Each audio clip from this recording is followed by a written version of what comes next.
ರಾಜ್ಯದ ಎಲ್ಲ ರೈತರಿಗೆ ಗುಡ್ ನ್ಯೂಸ್. ಈ ವರ್ಷ ಬರಗಾಲ ಘೋಷಣೆ. ಪ್ರತಿ ಎಕರೆಗೆ 50,000 ರೂಪಾಯಿ ಪರಿಹಾರ ಹಾಗೂ ಎಲ್ಲ ರೈತರ ಸಾಲ ಮನ್ನಾ. ರಾಷ್ಟ್ರೀಕೃತ ಬ್ಯಾಂಕ್ ಮತ್ತು ಸಹಕಾರಿ ಬ್ಯಾಂಕ್ನಲ್ಲಿರುವ ರೈತರ ಸಾಲಗಳು ಮನ್ನಾ.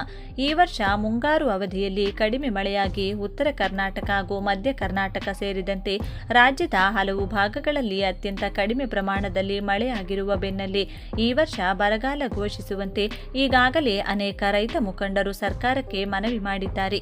ಹಾಗೂ ಅದರಲ್ಲಿ ಉತ್ತರ ಕರ್ನಾಟಕಕ್ಕೆ ಹನಿ ಮಳೆಯೂ ಕೂಡ ಇಲ್ಲದೆ ರೈತರು ಕಂಗಾಲಾಗಿದ್ದಾರೆ.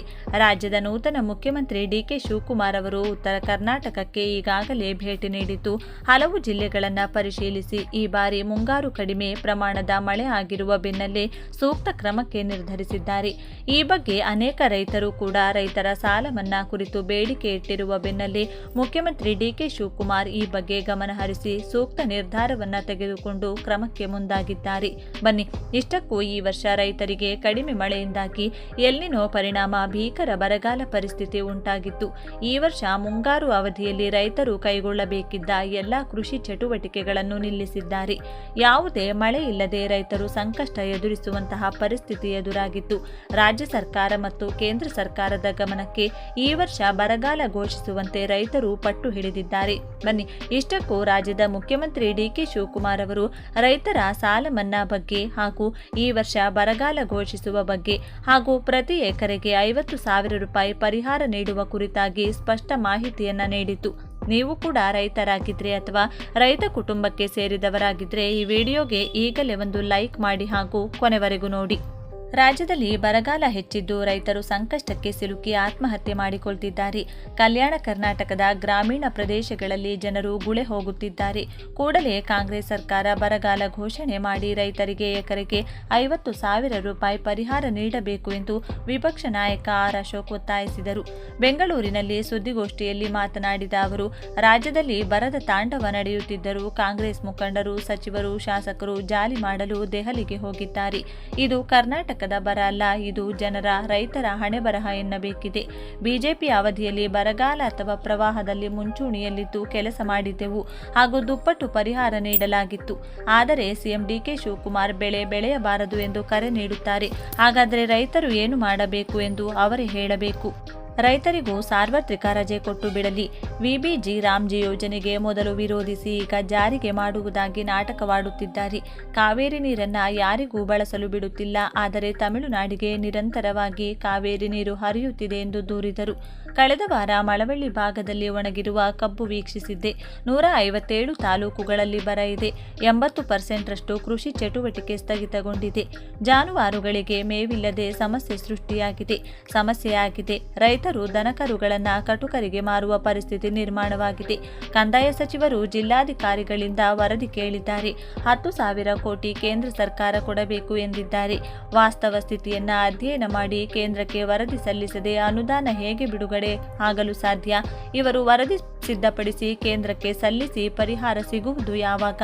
ಅದಕ್ಕೆ ಮೊದಲು ಎಸ್ಡಿಆರ್ಎಫ್ ನಿಧಿಯಿಂದ ಹಣ ಬಿಡುಗಡೆ ಮಾಡಿ ಸಮರೋಪಾದಿಯಲ್ಲಿ ಪರಿಹಾರ ಕ್ರಮ ಜರುಗಿಸಬೇಕು ಎಂದು ಆಗ್ರಹಿಸಿದರು. ಜೂನ್ನಲ್ಲಿ ಮಳೆ ಕೊರತೆ ಪ್ರಮಾಣ 42% ಆಗಿದೆ. ಮಲೆನಾಡಿನಲ್ಲಿ 43%, ಕರಾವಳಿಯಲ್ಲಿ 35%, ಉತ್ತರ ಒಳನಾಡಿನಲ್ಲಿ 33%, ದಕ್ಷಿಣ ಒಳನಾಡಿನಲ್ಲಿ 31% ಮಳೆ ಕೊರತೆಯಾಗಿದೆ. ವಿಜಯಪುರದಲ್ಲಿ 6, ಮೈಸೂರಿನಲ್ಲಿ 5, ಹಾವೇರಿಯಲ್ಲಿ 4, ಚಿಕ್ಕಮಗಳೂರಿನಲ್ಲಿ 3 ಸೇರಿ ರಾಜ್ಯದಲ್ಲಿ ಒಟ್ಟು 31 ರೈತರು ಕೇವಲ 2 ತಿಂಗಳಲ್ಲಿ ಆತ್ಮಹತ್ಯೆ ಮಾಡಿಕೊಂಡಿದ್ದಾರೆ. ಕಾಂಗ್ರೆಸ್ ಅಧಿಕಾರಕ್ಕೆ ಬಂದ ನಂತರ 2,800 ರೈತರು ಆತ್ಮಹತ್ಯೆ ಮಾಡಿಕೊಂಡಿದ್ದಾರೆ. ಇದು ಕಾಂಗ್ರೆಸ್ ಅಧಿಕಾರಕ್ಕೆ ಬಂದಾಗಲೆಲ್ಲ ರೈತರ ಹಣೆ ಬರಹ ಎಂದರು. ಕಾಂಗ್ರೆಸ್ ನಾಯಕ ರಾಹುಲ್ ಗಾಂಧಿ ಜಿರಲೆ ಪಾರ್ಟಿಯ ಜೊತೆ ಕೈ ಜೋಡಿಸುತ್ತಾರೆ. ಆದರೆ ಬರಗಾಲ ಬಂದಿದ್ದರೂ ರೈತರ ಜೊತೆ ಕೈ ಜೋಡಿಸಲ್ಲ. ಅಂಡಮಾನ್ಗೆ ಹೋಗಿ ಪರಿಸರ ಉಳಿಸುವ ಪ್ರತಿಭಟನೆ ಮಾಡುವ ಇವರು ರೈತ ಪರ ಮಾತಾಡಲ್ಲ. ಬರಗಾಲವನ್ನು ರಾಷ್ಟ್ರೀಯ ವಿಪತ್ತು ಎಂದು ಕೇಂದ್ರ ಸರ್ಕಾರ ಘೋಷಣೆ ಮಾಡುವ ಮೊದಲು ರಾಜ್ಯ ಸರ್ಕಾರದಿಂದ ಬರ ಘೋಷಣೆ ಮಾಡಬೇಕಿತ್ತು. ಆರ್ಎಸ್ಎಸ್ ಬಗ್ಗೆ ಮಾತನಾಡುವ ಸಚಿವ ಪ್ರಿಯಾಂಕ್ ಖರ್ಗೆ ಕಲ್ಯಾಣ ಕರ್ನಾಟಕದಿಂದ ವಲಸೆ ಹೋಗುತ್ತಿರುವ ಜನರ ಲೆಕ್ಕ ನೀಡಲಿ. ಯಾದಗಿರಿ ಜಿಲ್ಲೆಯಲ್ಲಿ ತಾಂಡಾಗಳ ಜನರು ಮನೆ ಬಿಟ್ಟು ಗುಳೆ ಹೋಗುತ್ತಿದ್ದಾರೆ. ಆ ಬಗ್ಗೆ ಯಾರಿಗೂ ಕಾಳಜಿ ಇಲ್ಲ ಎಂದು ಆಕ್ರೋಶ ವ್ಯಕ್ತಪಡಿಸಿದರು. ರಾಜ್ಯದಲ್ಲಿ 5,862 ಕೆರೆಗಳು ಬರಿದಾಗಿವೆ. 3 ತಿಂಗಳ ಹಿಂದೆ ಹವಾಮಾನ ಇಲಾಖೆ ಎಚ್ಚರಿಕೆ ನೀಡಿದ್ದಾಗಲೇ ತಯಾರಿ ಮಾಡಿಕೊಳ್ಳಬೇಕಿತ್ತು. ಸರ್ಕಾರದ ಖಜಾನೆ ಖಾಲಿಯಾಗಿರುವುದರಿಂದ ಇವರು ಹಣ ಬಿಡುಗಡೆ ಮಾಡಲು ಸಾಧ್ಯವಾಗುತ್ತಿಲ್ಲ. ಜಲಾಶಯ, ಕೆರೆಗಳು ಕೂಡ ಖಾಲಿಯಾಗಿವೆ.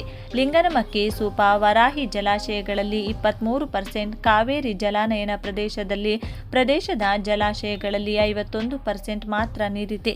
ಕೃಷ್ಣಾ ಕಣಿವೆಯ ಜಲಾಶಯಗಳಲ್ಲಿ 48% ನೀರಿದೆ.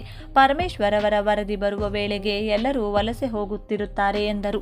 ಬರಗಾಲದ ಬಗ್ಗೆ ನಾನು ಪತ್ರ ಬರೆದು ಸಲಹೆ ನೀಡಿದ್ದೇನೆ.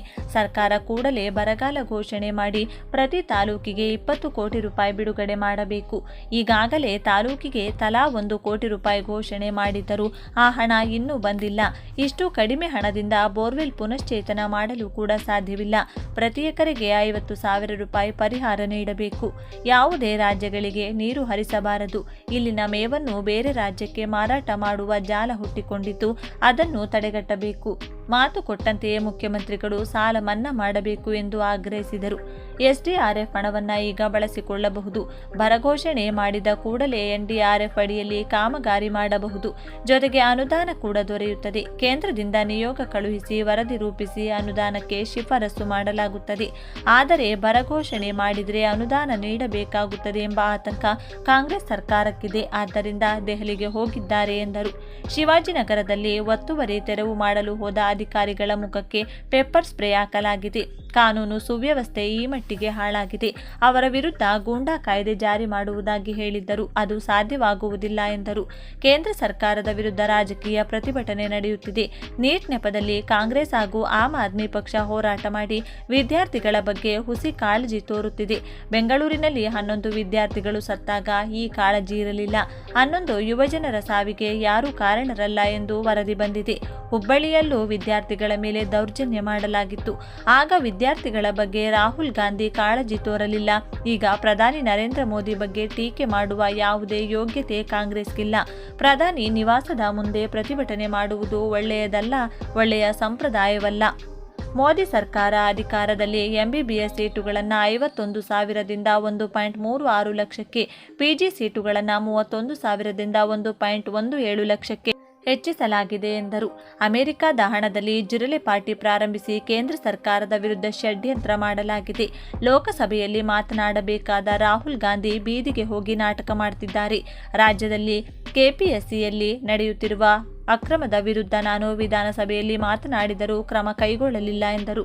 ಜಕ್ಕೂರು ವಿಮಾನಯಾನ ತರಬೇತಿ ಸಂಸ್ಥೆ ಉಳಿಸಿದ್ದೇವೆ. ಜಕ್ಕೂರಿನ ವಾಯುಪಡೆ ತರಬೇತಿ ಕೇಂದ್ರದ ಜಾಗ ಕಬಳಿಸಿ ಕಾಂಪ್ಲೆಕ್ಸ್ ಕಟ್ಟುವ ಯೋಜನೆಯನ್ನು ವಿರೋಧಿಸಿ ವಿಧಾನಸಭೆಯಲ್ಲಿ ಮಾತಾಡಿದ್ದೆ. ನಮ್ಮ ಹೋರಾಟಕ್ಕೆ ಫಲ ಸಿಕ್ಕಿದ್ದು ಈಗ ಮತ್ತೆ ಅಲ್ಲಿ ವಿಮಾನ ತರಬೇತಿ ಆರಂಭವಾಗಿದೆ. ಇದು ಖುಷಿಯ ವಿಚಾರ ಎಂದರು.